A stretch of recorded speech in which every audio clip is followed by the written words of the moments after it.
Hello everybody, welcome back to Level 1 News. Today is March 30th and we're doing business and security news today. Oh, I can't touch the microphone. Yeah, I'm sorry buzz. if there's a horrible noise because there's a short. I also didn't pause to let the click happen. Oh, is the click still happening? I don't know. I didn't pay attention, but I didn't notice it during the test. so it's probably fine. If you guys hear a click, let us know. Well, let's do some hardware news, and we've got some big news from Nvidia. The first thing that they're telling us is, well, they need more Foundry. And clearly they're not going to go in one direction for that Foundry, because that would be a major competitor of theirs. So instead, they'll go blue, I guess. Nvidia in talks to use Intel as a foundry to manufacture chips. Well, but I mean, this is a Tom's Hardware article, but I mean, when Intel announced they were going to let third parties make stuff with their foundries, doesn't everybody talk to Intel? I don't know, Nvidia seemed sort of skeptical about it even after they announced it. Yeah, he did. I don't know if it was mentioned in this article, but they asked him in the Q&A, "Is like, what do you think about Intel entering the GPU market?" And his response was, "I don't know. I haven't seen any products yet." Well, even with the Foundry stuff, he was like, "Oh, they're going to have a long road." But it's Intel, so I mean, you know, Intel's foundries are nice. If you can get it at a reasonable rate, you'd be crazy not to work with Intel to do stuff in their foundries, assuming that it's, you know, reasonable rate. And perhaps those foundries will be cranking out this new kind of GPU. This one won't get you a higher frame rate, but it might get you a better AI result. Nvidia takes the wraps off of Hopper, its latest GPU architecture, and the Grace X2, which uses 2 Hopper cores. So it's fun. See what they did there, Grace Hopper. You know, famous Rear Admiral computer scientist lady. It's got all kinds of AI stuff built into it. I'm sure that the dystopia will be very well powered by these. So much acceleration. And here's something that we've known for a long time, that this was their wet dream. Yeah. They were just trying to figure out a way to do it that would be acceptable to the people, and I suppose the frogs are boiled just enough to float the idea. Bloomberg, Apple is planning new hardware subscription service for iPhone and iPad. So, now the article intimates that, there is a 12-year or a 12-month, you know, that's not what Apple would do. Apple can't make enough money at a 12-month replacement plan. It's going to be 18 to 24 months. You watch and see. Yeah, they didn't have any prices. They didn't say about what the new hardware adoption cycle would be, just that they want your money every month. You will own nothing and you will be happy. I need Procreate to move away from Apple immediately. Because that's the main thing I use my iPad for, is to run Procreate. See, because Apple controls all their own stuff. They'll just price it so that you can't, you know, it doesn't make sense for you to buy it on anything other than a subscription and just be locked into the Apple ecosystem from now until the end of time. Or you move away from the Apple ecosystem, which was what I would do if they started doing this. Yeah.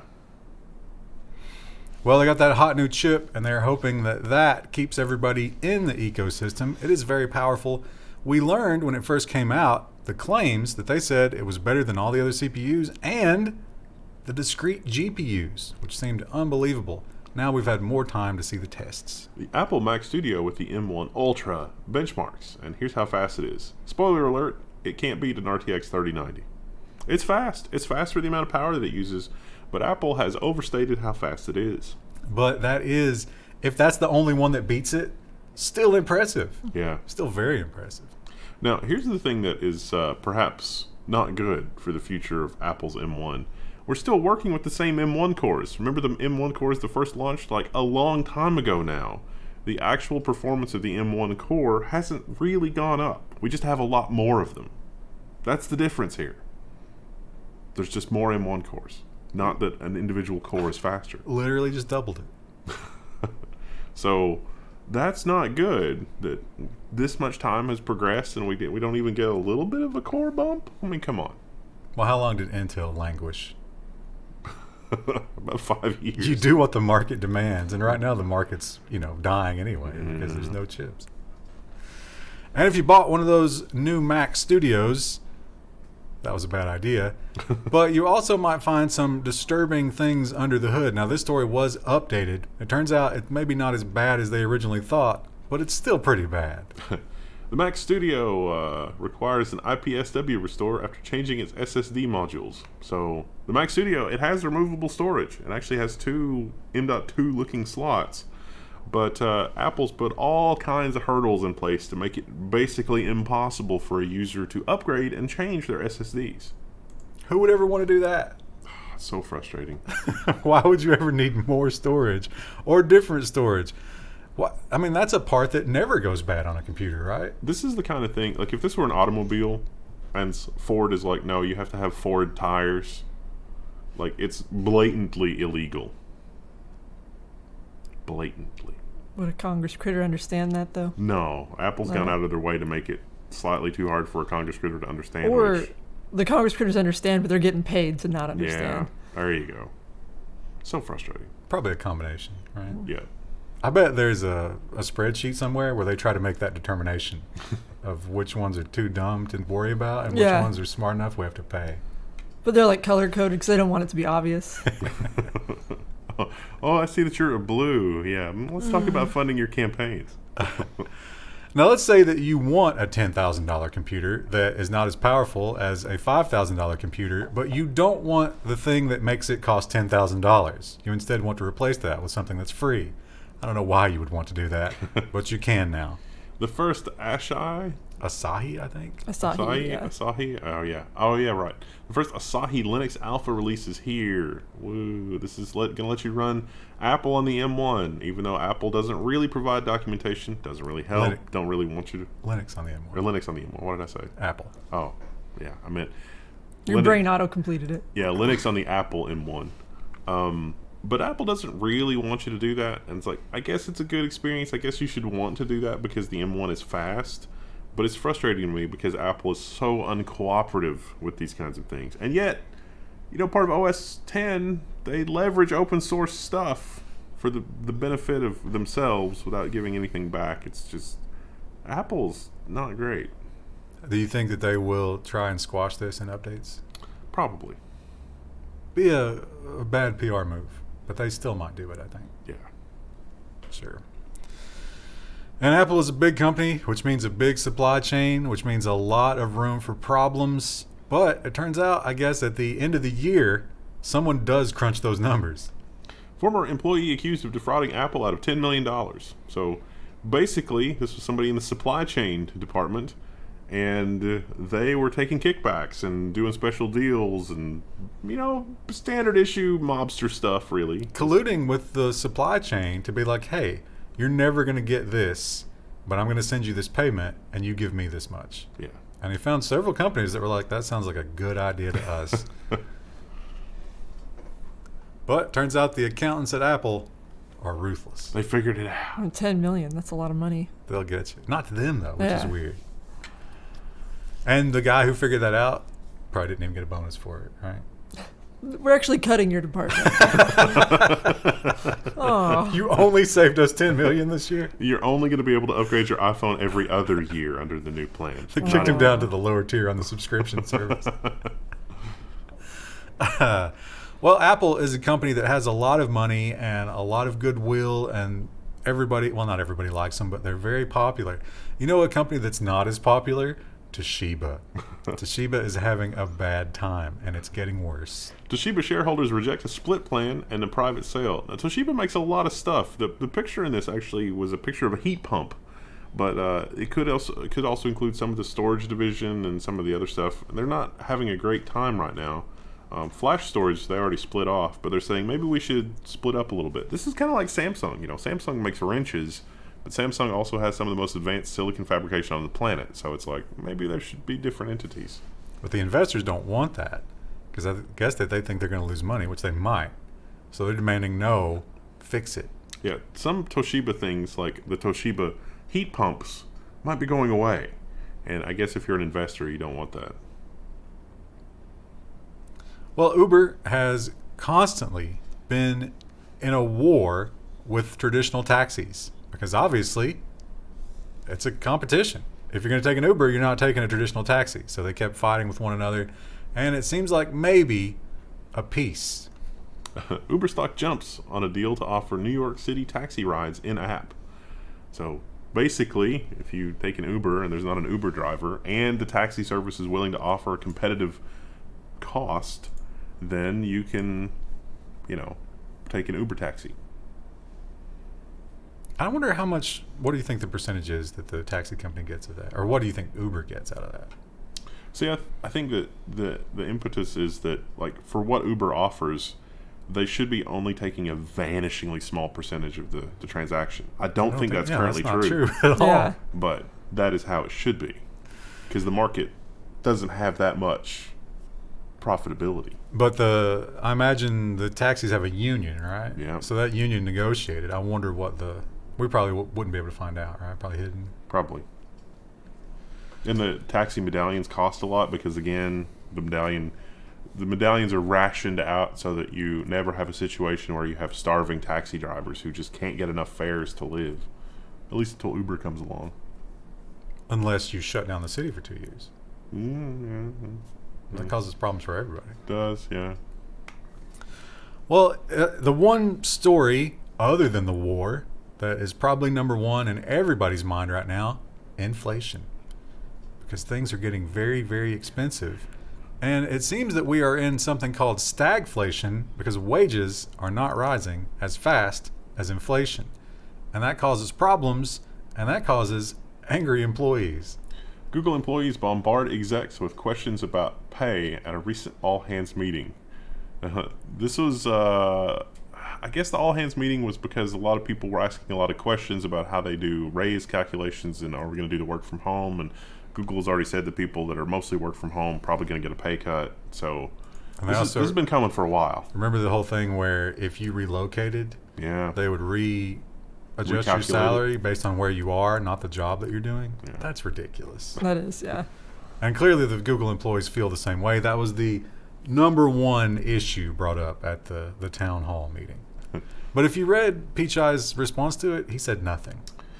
There was also a subcomponent here, which is other companies have caught up to Google. You know, in the beginning, Google's pay was lavish, but now Amazon and Facebook and Microsoft and a lot of other companies are offering competitive packages. So a lot of those people are saying, hey, I'm not making an extra $100,000 a year working at Google.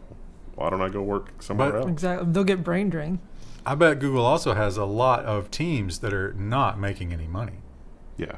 And you probably can't hop a lot. Like, could you hop from Google to Amazon and then hop back to Google? It seems like every time you hop, the friction's going to get a little bit higher for how often they rehire you. And you've only really got a handful of options. Well, they might not rehire you, but, like, that's always kind of the thing you hear in tech circles. It's like you should hop every 2 years. Yeah, but if you already hopped away from Google, they're gonna say they might blackball you. Yeah. Yeah, so you used to be a Googler and then you left. Like Apple did. I guess it depends on how desperate they are. Yeah, Apple definitely blackballs you. Amazon's desperate. It seems like all the time for employees. Yeah, it's a different kind of employee though. Yeah. Well, the big war before the current war was the war of payment options. We know that Apple is taking a pretty strong line on that. They've weakened a little bit, but they're saying, no, we do not want third-party payments anywhere near our app store. Google may be going a little bit different direction. Google Play to pilot third-party billing options, starting with Spotify. There's really not much more about it than that. You can pay for Spotify through Google. I think they do take a little bit. So if you love Spotify, maybe don't go through that way. The article makes it sound like Google is working with third-party payment processors to integrate them into the Google platform. So Google is not letting the app creator handle payment directly themselves, but more Google is opening up their API to let a couple different payment processors integrate with Google. So Google can still enforce their commission, but offer other payment processors other than themselves. I saw that OBS was added to Steam. It's still free.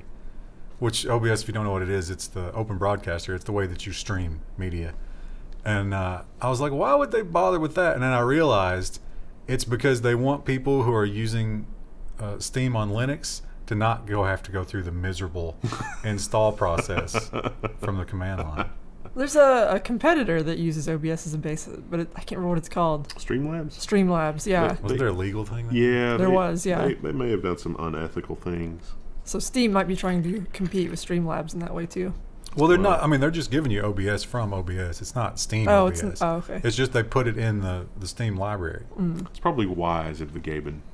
Yeah, because it's a pain to install that. If you've never used it before and you're on the Steam Deck and you're like, I want to stream from the Steam Deck. Yeah, the drivers for our capture card have to be compiled for this specific version of the kernel in order to have it be perfectly stable. And the graphics driver crashes every single time. It hasn't happened yet. Maybe it won't this episode. It will. Well, speaking of Google, YouTube is still desperately trying to get me to sign up for YouTube cable. My God, that pop-up never stops. Never goes away. It's ridiculous.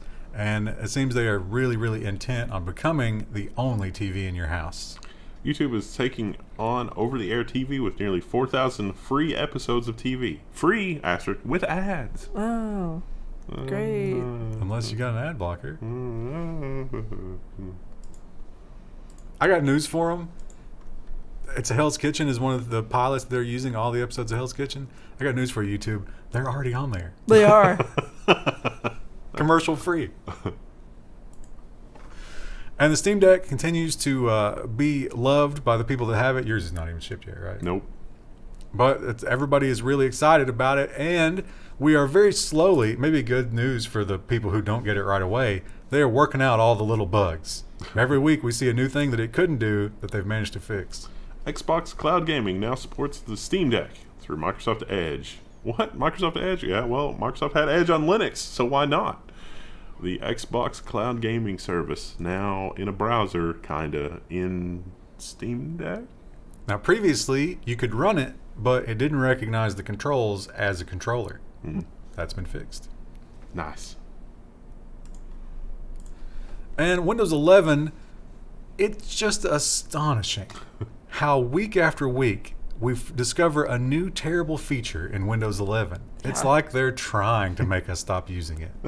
Windows 11 is going to get a new desktop watermark on unsupported hardware. Prepare for a watermark if you used a workaround to install Windows 11. So Windows 11 has this arbitrary line in the sand that's like, oh, your hardware is too old. We're not going to support Windows 11 on that. And if you work around that, it just gives you a warning that's like, here's your watermark.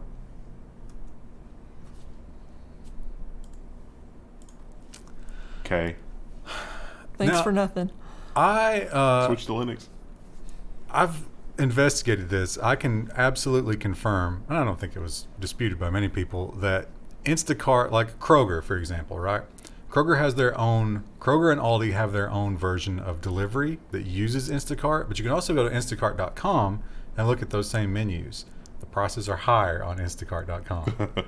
And that is ridiculous, and it should probably be illegal, which is what we're figuring out, although with a different service. DC has sued Grubhub, claiming that its app is full of hidden fees and jacked up prices, along with a laundry list of other shady practices. This lawsuit is going to be amazing. It's going to get into ghost kitchens. It's going to get into listings that have the wrong phone number.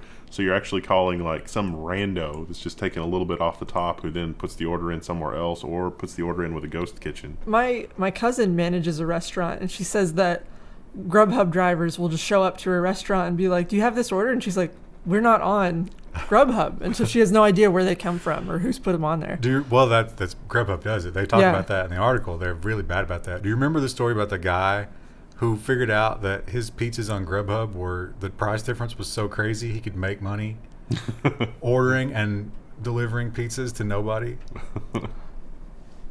I remember that story. You know, we had a little bit of a controversy here with the Mexican place. It's like one of the Mexican places was on one of these delivery services, and it was actually a different kitchen, or it was just somebody out of their house making like nachos and stuff.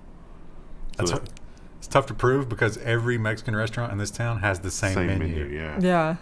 It's like, oh, I want the nachos with the chicken. And it's like, it's going to be the same. But not all the Mexican restaurants, compared to someone's home kitchen, are inspected by the health department.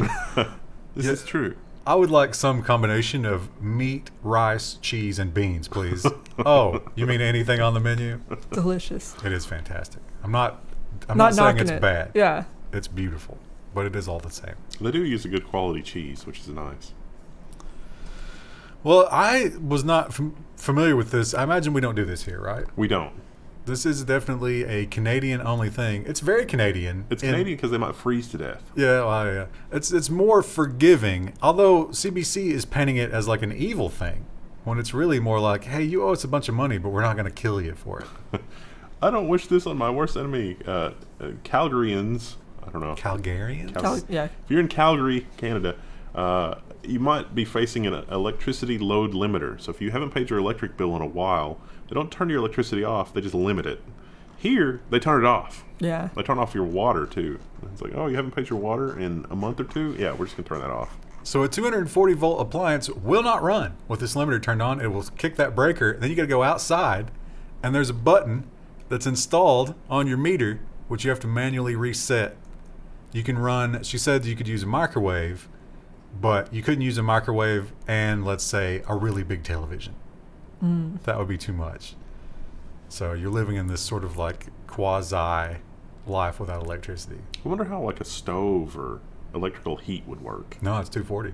Yeah. They have a special shunt or something for the heating system, so you can stay alive. Scary. Coming here soon? I don't know, like you say, they just turn it off here. Yeah. The electric bills here have getting really high, or at least they were during the winter. Oh, I'm sure it's worse in Calgary. Oh, yeah. Well, Elon Musk has certainly got a lot of attention out of the conflict. He's tried to involve himself as much as possible. Although the real hilarious story about Musk that kind of got hidden by all this is the crazy stuff going on in his personal life. Yeah. Another kid? Yeah. I really like Grimes' music, but she needs to get away from him. That's just insanity. I don't know, Krista. I think she might like the idea of the $1 billion. And she's not married to him, though. She didn't even lock him down. She's got the kid. Uh-huh. She's got the golden ticket. Now she got two. But Musk is making some talks about what is the future of Tesla. Musk reveals plans to scale Tesla to extreme size. Do you think that means like buses and stuff? Yeah, is he talking about the company or like the actual vehicles? I don't know if he's talking about the factory production output or the vehicles themselves. I could go for some extreme size boring machines. Those are pretty big. I mean, even bigger. We need tunnels. Those tunnels are just... Death traps. Won't there be like a structural integrity issue eventually? Yeah, it gets exponentially harder to build tunnels that are, as the diameter increases linearly. Well, that last Halo game came out, and it's on the Xbox Game Pass, so I said, I'll take a spin. I'll see what this is like. It's actually pretty good. I like it. I liked it, too. But the story... Oh, you played it? Yep.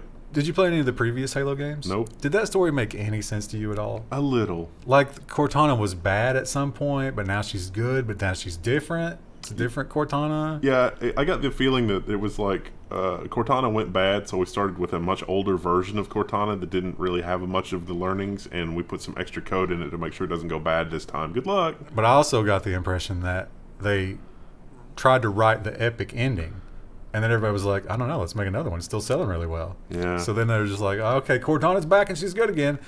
But the good thing that they're doing here is just throwing all that away. They're like, people are never going to be able to follow this, so you know what? Let's do what we did with all of the other IPs that we bought recently. Let's just reboot it. We'll just make it up. Yeah. More than 90 million and 265 script drafts later, Halo is finally a TV show. Engagement challenge. Has anybody seen this? Is it any good? I heard mixed things from people who are actually fans of the games. I heard it wasn't very good if you were an original fan, but I don't know about if you're a normie going in.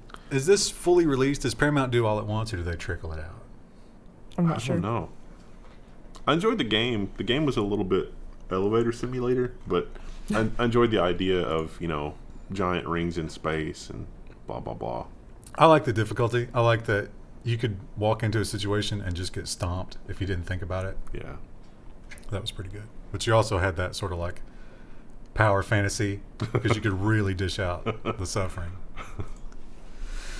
And we all know that social media uses algorithms, and they do so very effectively to capture our attention and hold it and keep it and turn us against one another, although that might be a byproduct. And a lot of people are saying, hey, you know who this really affects the most? Kids. So maybe you should turn that off for them, which seems like, don't you think that's going to be a difficult thing for them to do? There's going to be some unintended consequences if this goes through. For sure. A proposed law in Minnesota would ban algorithms to protect children. The way, this is a horrible headline because it reads like they don't want to protect the kids, but that's not what it's saying. It sounds like they're banning the algorithms that do protect the yeah, kids. yeah. It's a horrible headline. Yeah. John Brodkin. Be better. He might not be the editor. That might just be the writer. Yeah, I don't know who edited it. I've heard that titles, like a writer almost never gets their title. Yeah. Usually it's the editor.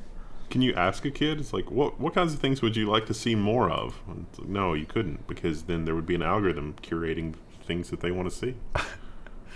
So it is weird, though. Like, how would you show a kid the front page with no algorithm? Is it just a pure new feed? It would have to be, I would think. It's something like, I mean, even Steam couldn't function, because you go to the store page on Steam and it's just like, Does just the most popular, a sort by most popular, I guess that doesn't count as an algorithm, right? Yeah, it's literally just based on how people engage with it, whether it's like upvotes or downloads or... Yeah, I guess an algorithm that doesn't take into account your personal data would probably be okay. Yeah, just looking at the... But also, if you're looking at the aggregate of everyone, and everyone but you or your little group is getting algorithmed, isn't it going to be about the same? Yeah. You're going to see, it's not going to be tailored to you, but it's still going to be what the algorithm thinks the world should be watching. It's disgusting. Well, electric cars are definitely catching on, although that nickel price, ooh, I don't know about the numbers, how that plays out, plus the electricity costs inching up. But it doesn't seem to stop everybody. They are giving numbers that are shocking in terms of dates. Maserati plans to go fully electric by 2025. The Italian automaker will debut its BEV, the 1200 horsepower HP Gran Turismo Folgore, in 2023. Is it Folgore? Because they're Italian. I actually don't know. Folgore. Folgore, yeah. Like it's a pasta. Why do all electric cars have to be so ugly? Is it the aerodynamics? Is that the paint job, or is that just how it looks? I don't know. That's probably like a concept, right? Ugh. It says Stellantis. I don't know if that's attribution or... I don't have strong opinions on cars at all, as long as it gets me from point A to point B, but that is kind of ugly. Maseratis are impressive cars. I wouldn't know. And now we're moving into the security section. Of course, if you've been following the security story at all this week, it was mostly about one thing. Let's sort of, I don't have these in chronological order, but let's just sort of like ease into it at first. Microsoft is investigating claims of hacked source code repositories. This is the Lapsus group, but there was more. Wait, we don't know that yet. Okta provides new details on the Lapsus hack. Okta does authentication. They're outsourced authentication for a lot of big names. And so it's like, well, if they've been hacked, then are they safe? Is it competent? What's going on? There's screenshots of customer dashboards. And then a teen is reportedly the mastermind behind the Lapsus hacking group, which was in the UK. So they tracked down actually several teens that they suspected, and they had some pretty good indication. What got this kid is he signed up for one website with the same username that he used for his hacking username and an email address that tied the two together. Bad move. And then just the latest headline. The UK police have arrested 7 people in connection with the Lapsus hack, aged 16 to 21. I was amazed that didn't they say the leader was 16? Young. Yeah. $14 million, too. Yeah, that is... Now imagine if they turned it around and used it for, helping the Ukrainians or something. They would be heroes. Wouldn't that still be hacking? Just steal from Russia. But then if you do steal from Russia, you can't convert. 'Cause it's illegal. I've only got rubles and gold bullion. Well, the gold bullion might be useful. Why are you going to get out of the country? You going to go over there and pick it up? FedEx is. Oh, wait. Shut that down. I guess Amazon's not delivering there anymore, huh? Wow, that sucks. Nothing there. The DHL, when stuff started going down, the DHL plane was like in the descent, and they turned it right around and back it went. Could you get anything from Alibaba? That's China, so maybe. But who would China ship hasn't it? sanctioned them, have they? I'm not sure. Does China have its own Alibaba shipment company that they would serve Russia with? There's probably a rail-based system for freight and stuff. That's not going to be 2-day delivery, is it? No. Well, we got another week, and we've got, you guessed it, another crypto hack. Boy, do these come hard and fast. I don't know how anybody trusts any of these things. HubSpot hack leads to data breaches at BlockFi, Swan Bitcoin, NYDIG, and Circle. That is a third-party Those third parties will get you. They got hacked. They had accounts for all these people. Now these people get hacked. Maybe you should just do it in-house. And this one will probably not shock anybody, but we now have proof for another thing that we all always suspected. Android's messages and dialer apps quietly send text and call info to Google. Yeah. Hash to text, phone call logs collected with without opt-out or specific notice. Yeah, this is a problem. Including the phone numbers, which means that if you have the entire data set, you could take the two different entities and figure out exactly where they came together. You know that somebody inside Google has literally run the 6 degrees of separation with Kevin Bacon and can say conclusively exactly how many degrees of separation we all are from Kevin Bacon. And what Kevin Bacon had for lunch yesterday. Yeah. And where he's going to be next Tuesday. Oh, you know what? I should have put these two together. Another crypto hack. They just keep coming. Solana stablecoin project Cashio plummets to zero after multi-million-dollar hack. So it turns out hackers figured out a way to mint tokens without actually having any kind of collateral, and that they did until the thing was worthless. That is a stable coin, which was worth $1, and it was tied to the dollar stably. Now it's worth, was like 0.000005 cents. Oof. Yeah. As the kids say. They may have gotten out with like $28 million before crashing this. Wow. You think the users will see any of that? No, not a chance. I don't either.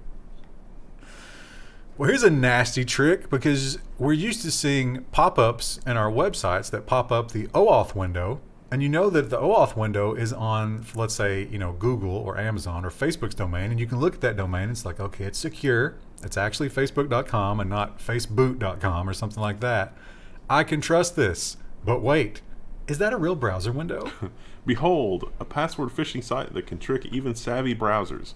So if you look at this pop-up, it looks like a pop-up window, but it is not in fact a pop-up window. It is rendered with HTML and JavaScript and CSS. That is just a modal. You are still on the original website, but it will perfectly emulate that OAuth experience, except it's just stealing your authentication. Here's the beauty of it. It will still log you in. It's evil, but as like a design exercise, I think that's really cool. Of like, I have to mimic this exactly and style it just so. I wonder do you think that they did full browser testing? Does that work in Safari?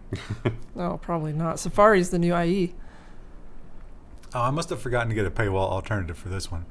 I read it somewhere else. Become an insider. But yeah, this is all about, because spring break. Right. We're in the spring break season. Your kids go off to God knows where. There's a war going on. You're stressed, right? You're like, oh, what if something happens to them? And then somebody gives you a call and says, I've got them. Business Insider reports that virtual kidnappers are scamming terrified parents. There's a quote in here from an FBI agent that's like, I didn't think this was a real thing, and then it started happening a lot, and oh, holy crap, this is a real thing. So what happens is, somehow the bad guys figure out that, social media. They use social media. Your kid's in Cancun, and then they call and it's like, yeah, we kidnapped him, send us some money. And so parents are like, all right, sounds good. They weren't kidnapped, they just weren't responding to your emails or calls. They were just passed out drunk. Yeah. It's pretty genius, really.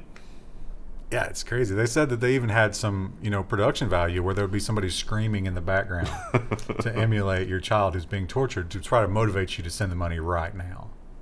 Because if you don't send the money right now, maybe they're coming back without a few fingers. Cafe Press, remember that? Oh, that's ancient news.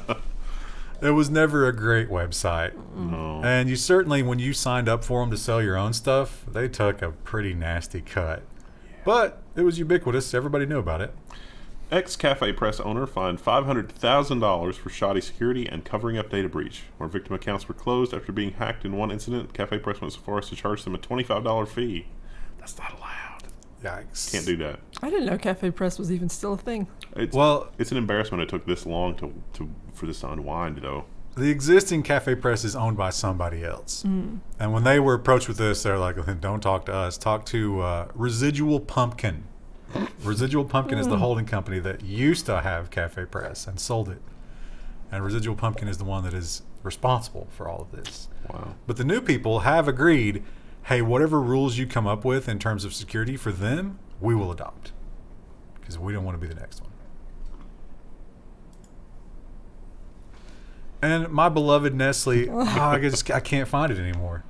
I can't get it, and Ice Mountain is terrible. You have to just drink fridge water like the rest of us. No, I'd rather die. You gotta get your own reverse osmosis system and figure out what the minerals are. But Nestle is not immune to the troubles that all giant corporations have, which are hacks. However, their response to it is unusual. Nestle says, well, yeah, hey, Anonymous, they didn't hack us. We leaked our own data. So it's like we took a look at what Anonymous was leaking, and we realized this was the thing that we'd actually had posted online for a few weeks accidentally, which included some public information, but there was also some non-public information in there. So we weren't even hacked. Does anyone feel better about that? Like, I read the story and was like, That seemed to be the way that they were delivering it. It was like, hey, yeah, this is real, but don't worry about our security. It's not that we have bad security, it's that we're idiots. Oh yeah, that doesn't make me feel better, Nestle. At least there was nothing incriminating in there. Like, the secret recipe for Nestle water actually does involve the blood of slave children or something. Or slave count Yeah. by month. Yeah. So, or the smoking gun email where it's like, well, we really need to do something about this. We're down from 10,000 at our peak to only about 5,000, but we got to work on improving that number. I wish I could get the Nestle Pure Life mineral mixture just as a powder. Like, you know how you can get Gatorade as a powder? And then I could just buy distilled water and mix that in with it. Yeah. Is that how that works? It might be more complicated than that. Just go grind up some rocks in your yard. A little bit of oxygenation. Or just get a rock in my kitchen and pour all my water over it. Yeah. Drink it. That'd be funny if that's how that worked out. Like the salt rocks, sometimes you get the pink Himalayan salt and you just lay a steak on it and it comes out great. Well, that is how natural water purification works. Like, it's running over rocks and stuff, and that's where it picks up the minerals. But they emulate that. Yeah. They reverse osmosis it and then put whatever that delicious crack powder is in it. And that's what I need. It's probably just New York gravel. Yeah, it's nothing fancy. In the case of Dasani, it's just salt. Yeah, Dasani does taste weird, and I'm not even a water snob. I love going to Meijer and going to the water section, and there's just like empty pallet, Dasani, full pallet. I bet, empty pallet. I bet even during like hurricanes, I bet Dasani's still there. Yeah. Everyone's like, nope. Ooh. I don't know. I saw a puddle outside. I think I'll just drink that. I'll drink the storm water. All right, that's it for today. What's tomorrow? Nonsense and Robot space. best category. And design. Did you look at the design story? I didn't. Oh. All right. Krista. We'll see you then. Bye.